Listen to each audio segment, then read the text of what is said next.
Welcome back to The Breakdown with me, NLW. It's a daily podcast on macro, Bitcoin, and the big picture power shifts remaking our world.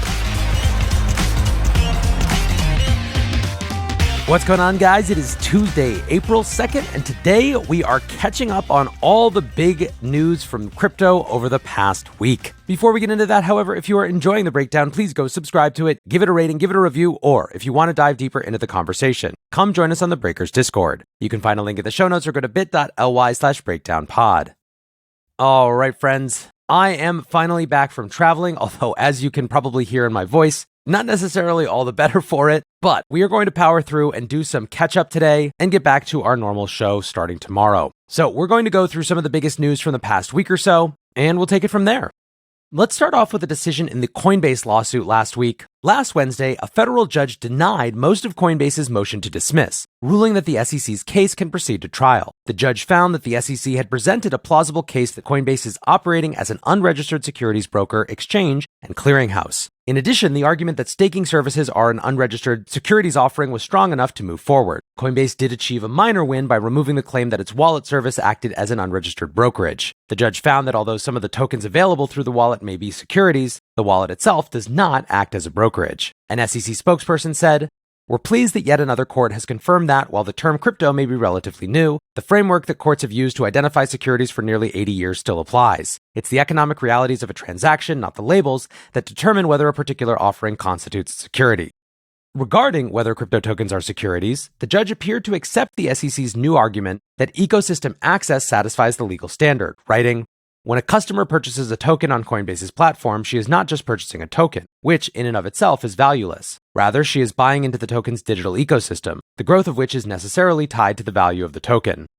For context, this result is broadly what legal analysts had expected. Although Coinbase's motion was viewed as quite strong, the standard for throwing out a case at this stage is extraordinarily high. This means that lawsuits are only thrown out if they are manifestly incorrect on the law or fall short in presenting an arguable case. The lawsuit will now move forward to the discovery stage, where Coinbase will have the opportunity to examine a wide range of SEC documents to build their defense. This process could take more than a year, as it did in the Ripple case. Following that, we could see additional motions to decide the case early, or it could proceed to trial. Coinbase Chief Legal Officer Paul Grewal tweeted, "Today, the court decided that our SEC case will move forward on most of the claims, but dismiss the claims against Coinbase Wallet. We were prepared for this, and we look forward to uncovering more about the SEC's internal views and discussions on crypto regulation. Early motions like ours against a government agency are almost always denied, but clarity is the ultimate goal, and today's decision continues us on that path. While we continue this process and any necessary appeals, we encourage Congress to build on the momentum we saw last year to advance comprehensive digital assets legislation in the U.S. This is critical if we want innovation to remain in the U.S. Looking ahead, we remain confident in our legal arguments. We look forward to proving we are right. We are eager for the opportunity to take discovery from the SEC for the first time, and we appreciate the court's continued consideration of our case."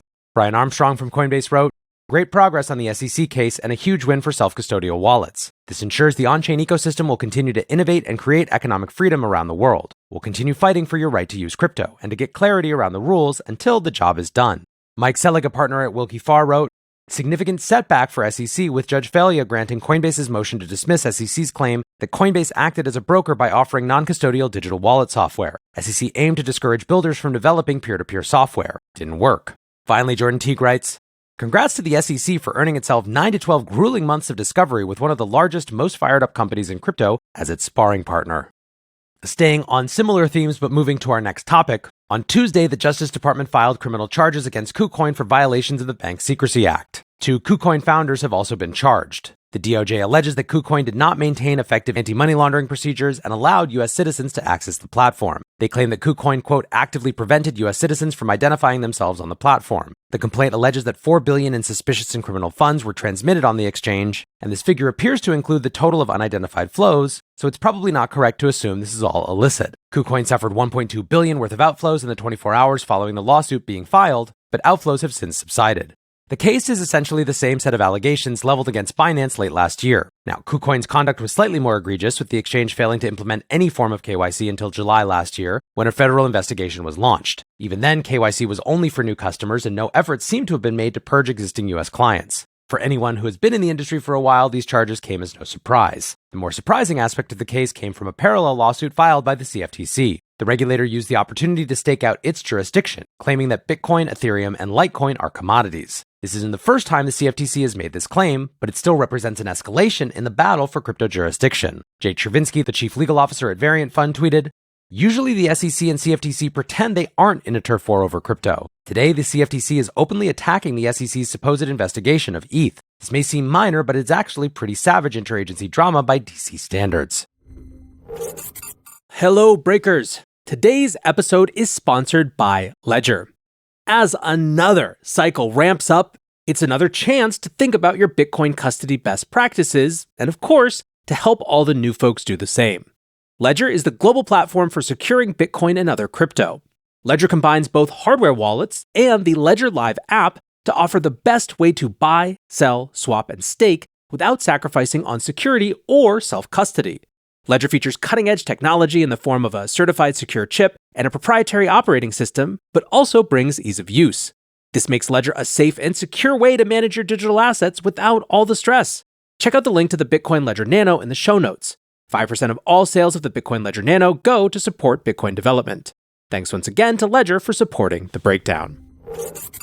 Our next story is kind of a bummer. Custodia Bank has lost their lawsuit against the Federal Reserve, with a judge finding that the central bank does not have to grant Custodia access to a master account. Custodia sued the Fed in 2022 for delaying their decision on an application for a master account. These accounts are provided to banks and financial institutions, allowing direct access to Fed payments and settlement infrastructure. Custodia had argued that they met the requirements to hold an account but were being discriminated against, likely due to their full reserve structure and ties to the crypto industry. Essentially, they claim that the Fed has no discretion to refuse access on subjective criteria. The judge found that, quote, "If Custodia's position was correct, it would effectively mean that every depository institution chartered under the laws of a state, regardless of how soundly crafted, is entitled to a master account, allowing it direct access to the federal financial system."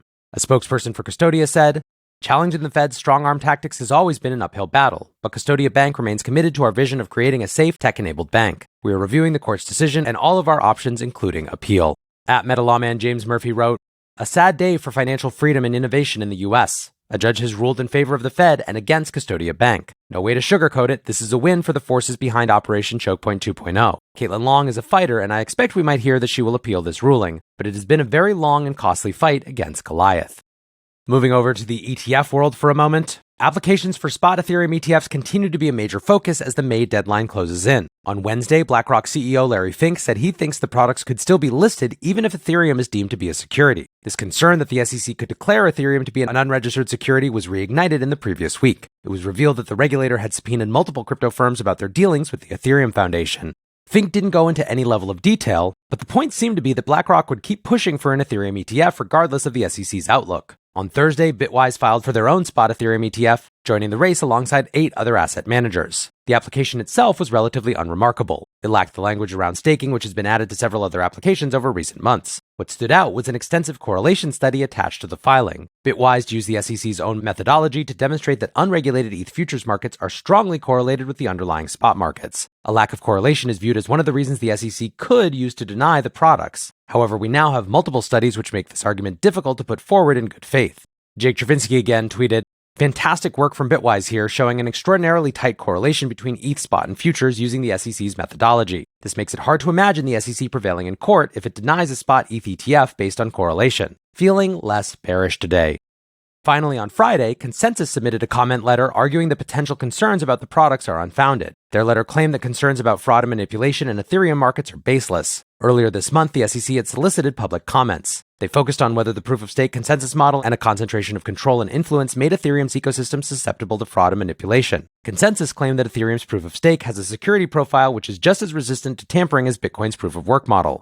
Despite renewed activity from crypto and TradFi firms, though, most still view an approval in May to be a long shot. Beyond anything else, the deafening silence from the SEC is the factor that many are pointing to. By this stage in the run-up to the Bitcoin ETF launch, the regulator was holding numerous meetings and demanding changes to filings. Last week was also a good week for fund inflows.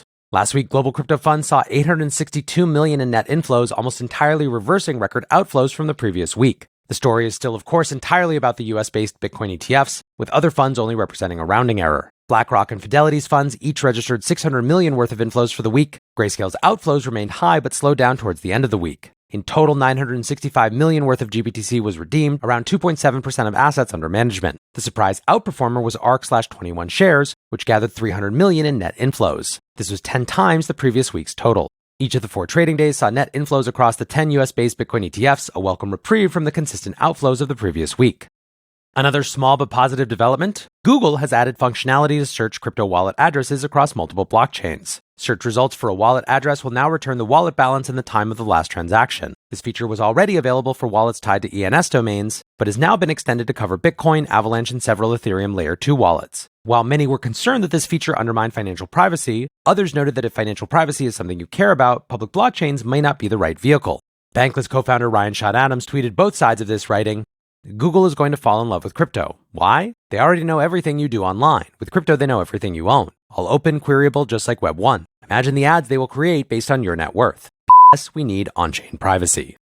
Finally, one that I'm sure you don't need me to report on, but we will include for completeness, Sam Bankman-Fried has been sentenced to 25 years in federal prison. The judge found that Sam had perjured himself on the stand at least 3 times during the trial, stating, "When he wasn't outright lying, he was often evasive, hair-splitting, dodging questions, and trying to get the prosecutor to reword questions in ways that he could answer in ways he thought less harmful than a truthful answer to the question that was posed would have been. I've been doing this job for close to 30 years. I've never seen a performance quite like that." The judge also found that Sam had engaged in witness tampering. Statements to mitigate the sentence fell flat, with Sam's lawyers very, very weakly claiming, "He's an awkward math nerd. He's into veganism. He has an off-the-chart intellect. He has a beautiful puzzle. He can parse words better than a Talmudic scholar. He was a billionaire unconcerned about material possessions." Just as ineffectual was Sam speaking up on his own accord, largely relitigating the FTX collapse and what he viewed as the mishandling of the bankruptcy estate. Questionably, he chose not to focus on the harmed customers, instead apologizing to his FTX colleagues. Sam stuck by his story that there are enough assets to repay creditors in full, arguing that this reduced the damage to victims.